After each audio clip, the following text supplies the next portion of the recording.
So nakanindot diri mga higalag ison mga karota pinito ang tanom diri sa atbang sa balay. Kung may mga emergency walay sudan. Ini dako sudan ni siya. Kalang mga so lang sa kamatis i-steam lang siya. Maharatag udlot diri. So sudan siya. Isag ka usa ka semana. Usa ka semana mga karota. Nagdala ko ani sa simbahan sa RFC. Ito na siyang gina-share dito sa mga teksonan. Ang advantage mo itong i-share na ito mga karota.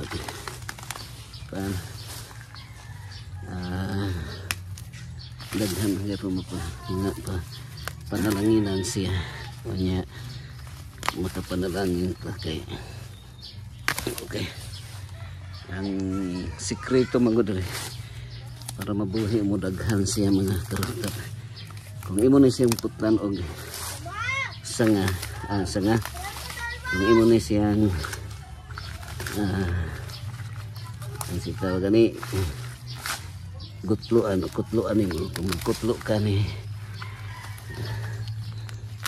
ini kutlo ni mo mga gala ang iyang kuan saling ang iyang pinutlan mo kuan na pod mo salingsing na pod.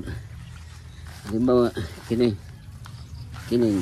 usa kini imo ning putlan so mo salingsing na pod siya kuan pila ka kinaw pareha ni mula mo salingsing na pod siya tagtulo ka salingsing sa after 3 days or 4 days. Salingsing na po siya mga karota. So manang advantage ni share siya panahon sa patlaki na share natin ito. So ang advantage ni kay mo the more nga blessings the more nga kadaghan. Sa kulang itong ko ng mga sagbot. Kaya sagbot muli, di man siya magulay. So natay nangka na rin nga nabuhi. Hingga na ito doon. Hindi ka di punta magkakaon na kay dugit po ni.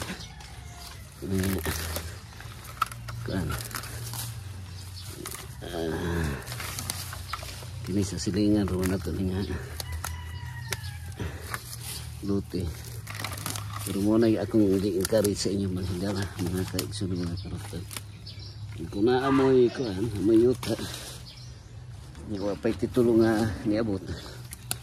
Tamnin ninyo kamuti, tamnan ng kamuti sa mga tinangkong. Pag mamunga na, kuan,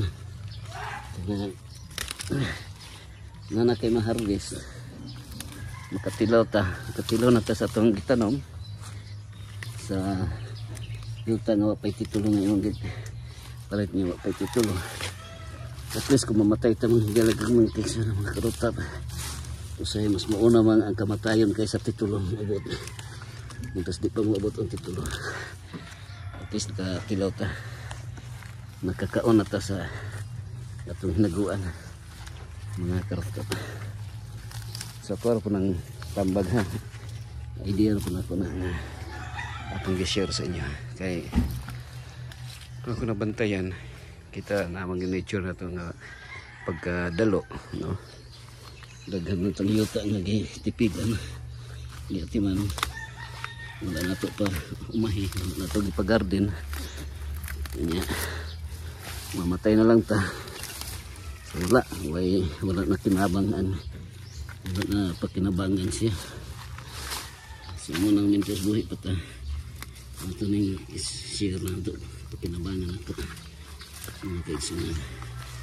Kung may magpuyo nga tao nakailan yung mga ngayon doon sa papuyo mga orphans so pwede sa papuyan lang siya dili man ang usahay medyo mahadlok lang takatingin hindi na mahawa kung gusto na niyo pahawain sa lugar ng mga hindi pa tuyo. Pero actually naragyan na sa itong karakter mga higala yun sa mga karooftop. Kung ang atong kinaiya muhaong sa kinaiya ni Kristo, hindi ang kita ang mga tao na may respeto sa ito. Hindi ang pag sila yung mga anak ka brutal, pero respect din na siya mga higala igsoon, no? Sa imong pagkamaayo na po yung mga tao na mahimo po na masukli pag sige o pagkadautan. Yan amay kuan man bisan si Kristo. Nahitawid ang galing ni Kristo kuan siya wasi sila manudo nahitawid niya siya nanggilan siya sa cross niya kasi sila kita pa nasadaan sa ano siya karakter.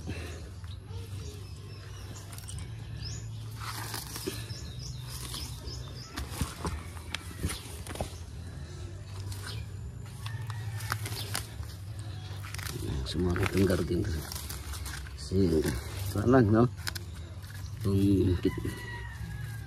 Kung na gusto mo ngayon din atro paningihatan mga hingala isa sa mga silingan akong invite na manguha diri o kuan udlot para na magulay. Okay, the more nga kinakuhaan siya, the more nga mudaghan mga karooftop kuhaan sa udlot, so daghan ang musaling sisig daghan. Okay, actually 2 times na mga higala ko so na experience na ito ni kung yun 2 times na nawala na kuhaan kung kita nung napatay gyud siya kay wala na nako siya mahatag na share.